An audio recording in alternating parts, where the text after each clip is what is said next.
Salam sejahtera. Singapura mahu memperdalamkan lagi hubungan dengan Afrika dan memberi lebih banyak tumpuan kepadanya sebagai kawasan pelaburan baru.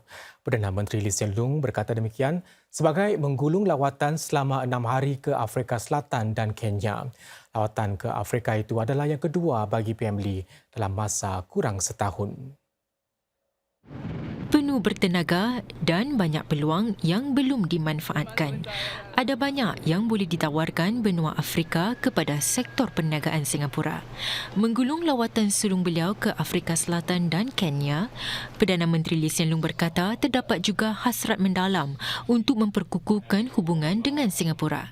PM Lee gembira satu rombongan perniagaan Singapura dapat menyertai lawatannya itu sambil berharap ia dapat membuahkan hasil positif. We have very well established links with our neighbors in Southeast Asia. We know Asia, China, India.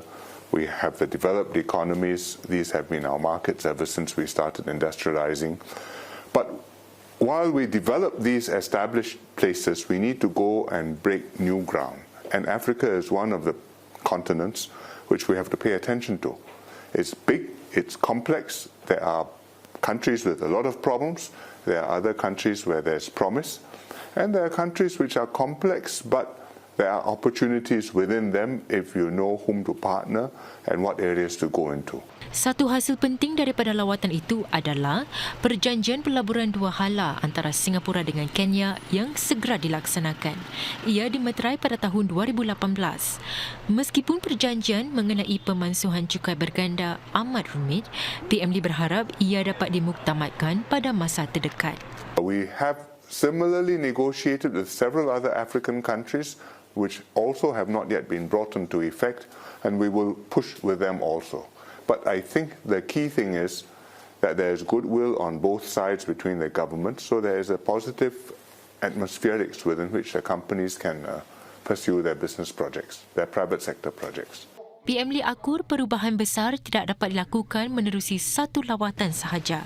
Sungguh pun demikian, Singapura akan terus berusaha untuk memupuk hubungan sewajarnya. Matlamatnya adalah memastikan perniagaan Singapura dapat menembusi pasaran Afrika dengan lebih mudah.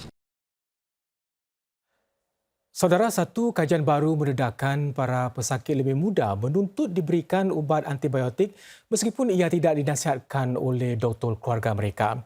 Ia juga mendapati sekitar 12% antibiotik yang dimakan diberikan tanpa sebarang diagnosis jangkitan.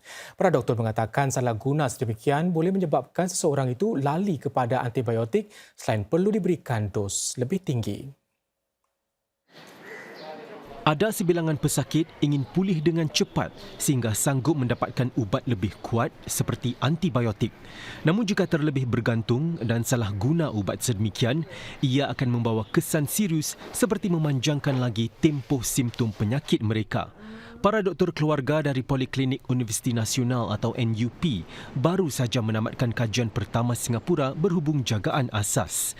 Ia melibatkan lebih 3 juta konsultasi pesakit di 7 poliklinik tempatan dari 2018 hingga 2021. Para doktor mendapati para pesakit muda antara 21 hingga 44 tahun kurang tahu tentang penggunaan antibiotik. Ini menyebabkan sebilangan pesakit meminta ubat tertentu walaupun keadaan mereka tidak memerlukannya. Salah guna antibiotik juga ada kesan lebih luas seperti menjejas daya tahan terhadap ubat itu. Dan sedang Singapura menuju ke arah pelan pencegahan kesihatan, peranan doktor keluarga menjadi lebih penting. Selain mendidik pesakit, para doktor GP juga perlu memberikan perubatan yang sesuai. NUP menyatakan pihaknya akan membangunkan garis panduan sendiri mengenai preskripsi antibiotik. Sebuah kemudahan menghasilkan ubat-ubatan dengan pantas telah dibuka di Singapura bagi meningkatkan keupayaan vaksin bagi Singapura dan rantau ini. Kilang yang menelan belanja 130 juta dolar Amerika itu dikendalikan syarikat pengeluar peralatan perubatan Thermo Fisher Scientific. Ia dibangunkan dengan bantuan Lembaga Kemajuan Ekonomi EDB. Kemudahan tersebut menjalankan proses tahap akhir melibatkan langkah kritikal dalam pengeluaran vaksin dan ubat-ubatan agar selamat tamat digunakan.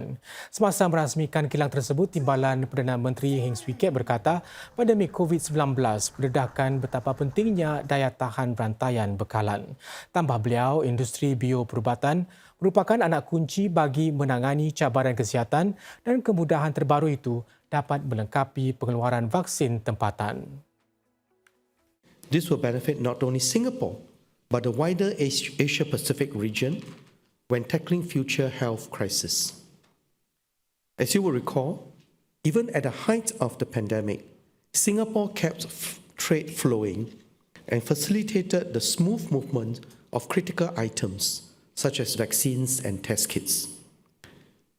We'll continue to play a positive role in ensuring global supply chain resilience and the well-being of people around the world.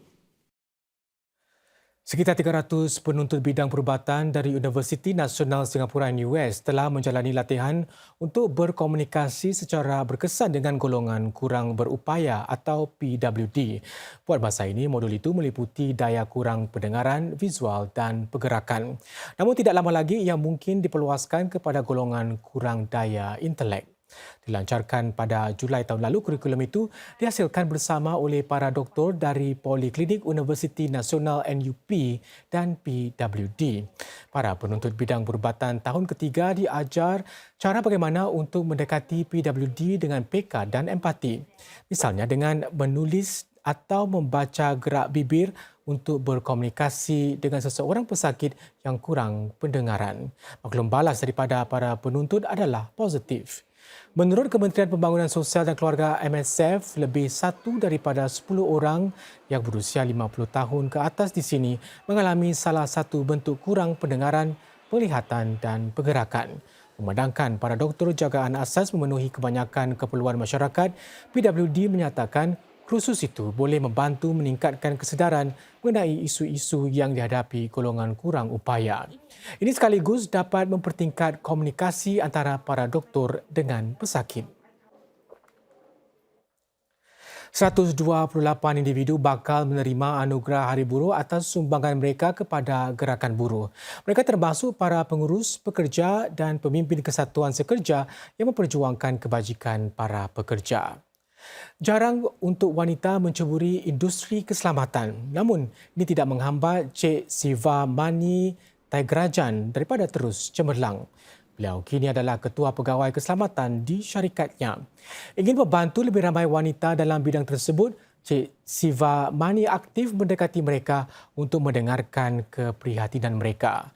Atas sumbangan tersebut, Cik Siva Mani merupakan antara 34 individu yang menerima pujian sempena anugerah Hari Buruh. Lagi 94 individu juga bakal diiktiraf atas sumbangan mereka. Ini termasuk Encik Tan Chong Meng, CEO kumpulan PSA International. Beliau akan menerima pingat emas sebagai mengiktiraf peranan beliau menggalak perdagangan global yang mampan. Encik Tan percaya anugerah itu bakal menggalakkan lebih ramai untuk lebih giat membantu golongan yang memerlukan.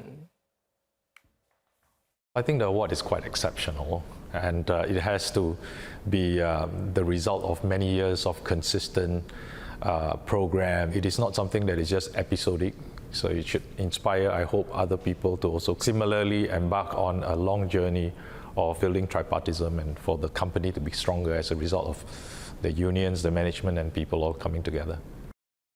Rakyat diharap meningkatkan sikap pemilikan terhadap budaya dan warisan tempatan. Ia adalah sebahagian daripada Pelan Induk Baru Singapura dalam meraihkan sejarah, melabur dalam warisan serta meningkatkan sektor muzium tempatan. Kawasan Katong dan Juchat ini terkenal dengan bangunan yang berwarna-warni serta kompleks dan Lembaga Warisan Negara atau NHB ingin membantu masyarakat di sini untuk menceritakan kisah-kisah di sebalik bangunan-bangunan ikonik tersebut. Kerjasama dengan kumpulan relawan kawasan itu akan menyaksikan lebih banyak pameran jalanan, bazar dan lawatan berpandu diadakan. Dalam tempoh beberapa tahun akan datang, 3 lagi kawasan kejiranan bakal mendapat suntikan yang sama. Pelan itu juga mengambil kira sekitar 72,000 idea dan saranan orang awam. We have always kept Singaporeans and our communities, which are special, as the central focus in our plans in our effort to safeguard and promote our heritage. After all, our heritage, our past, our treasures, what we see, our practices, they all revolve around Singaporeans and our communities. NHB juga mendapatkan golongan rakyat Singapura yang muda untuk mencipta hala tuju mereka sendiri demi mengukuhkan lagi pelibatan mereka. Pelan induk itu membina atas kejayaan baru-baru ini dalam meletakkan warisan negara di mata dunia serta usaha menginovasikan pengalaman di muzium. Ini seperti lawatan muzium khas yang akan membawa para pengunjung ke tahun 1887. Pelan warisan itu juga meliputi lebih banyak sokongan bagi para seniman dengan harapan identiti negara akan terus hidup agar dapat memberi inspirasi kepada generasi masa depan.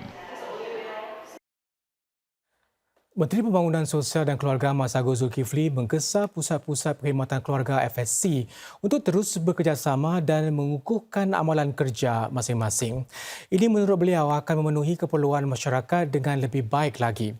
Cik Masagos menambah pemerintah juga akan terus meneruskan usaha untuk menyokong mereka dalam sektor khidmat sosial dengan lebih baik.